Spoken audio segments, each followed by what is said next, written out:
Eden Zero has released another chapter with 271, and man oh man, was this one a doozy. I did not expect the turn we were getting at the end of this chapter, and by all accounts, anybody who says that Eden Zero has lost its purpose or has just become more of a Disney Channel type thing are kind of eating their words, because what we see at the end of this chapter goes completely in the face and shows that there was a purpose for how Mashima was writing the Universe Zero arc up from the start, and I cannot wait to see how this will end up playing out in the future. But before we get into the actual chapter, don't forget to like and subscribe and hit the notification bell for updates on future videos.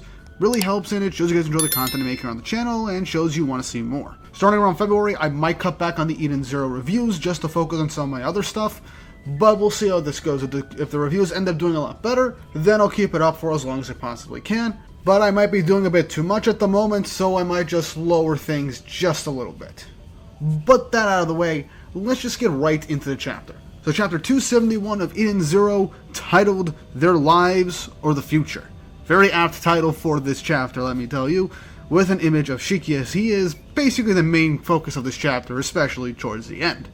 So we start off directly after last week, where Killer has been stopped and the Eden Zero self-destruct was halted. Hermit gives us an idea of the situation, with the self-destruct now being stopped, and all the dragons in the sector seem to have stopped functioning.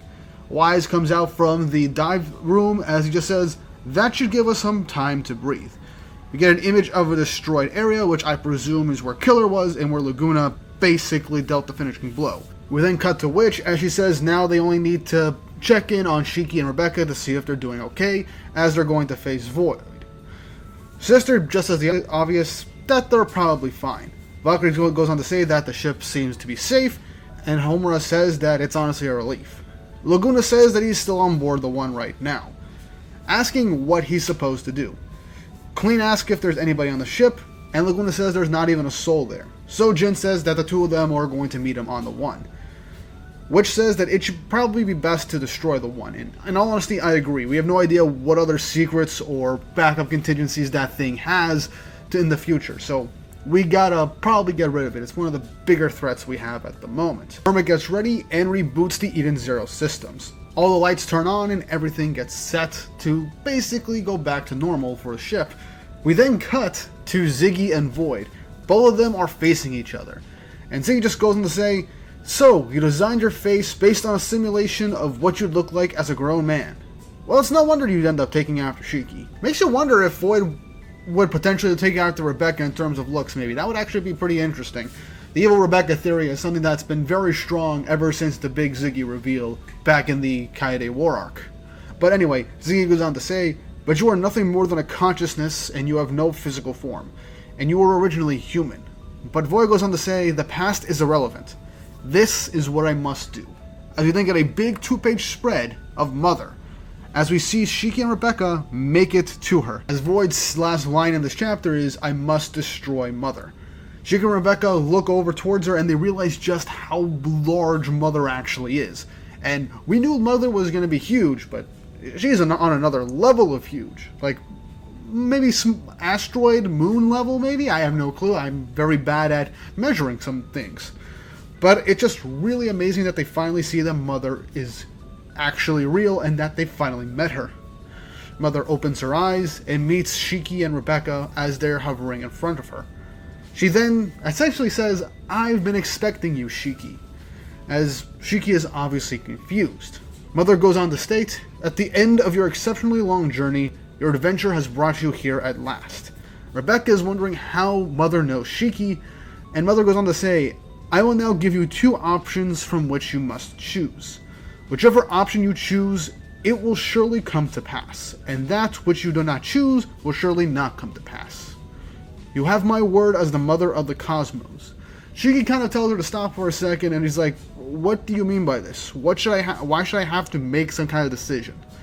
Mother then goes on to say that because that was the agreement we made 20,000 years ago, which shocks Shiki.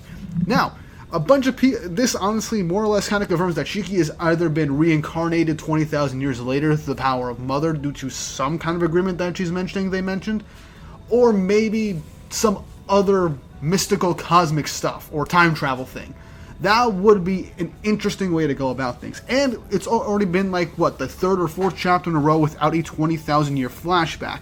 So, very possible that after this chapter, we're going to dive headfirst into this flashback to get more details on these information. But that in and of itself is already a big plot point to be revealed. But Mother goes on to say Shiki's choices. Now, will you save me, or will you take back the lives that have been lost?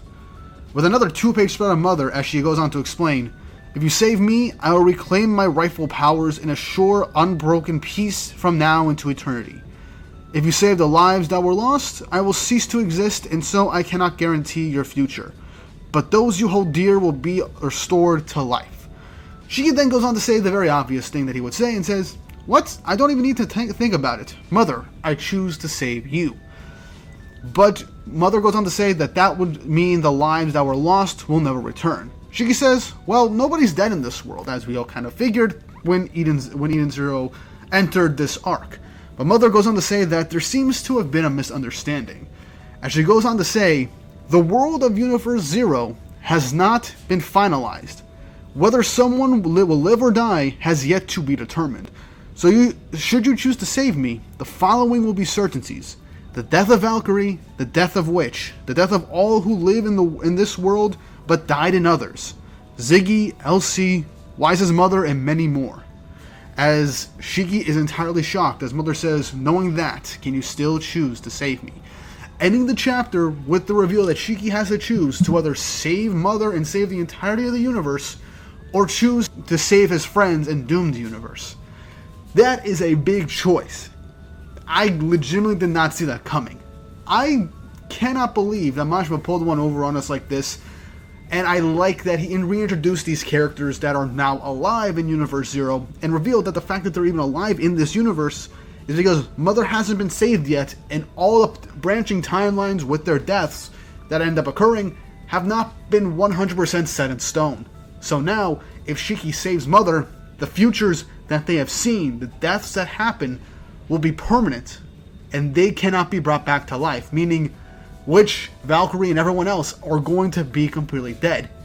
But if he chooses not to save Mother, all the happiness in Universe Zero will stay as it is, but all the humans and eventually all the ether and robots will die out thousands of years later.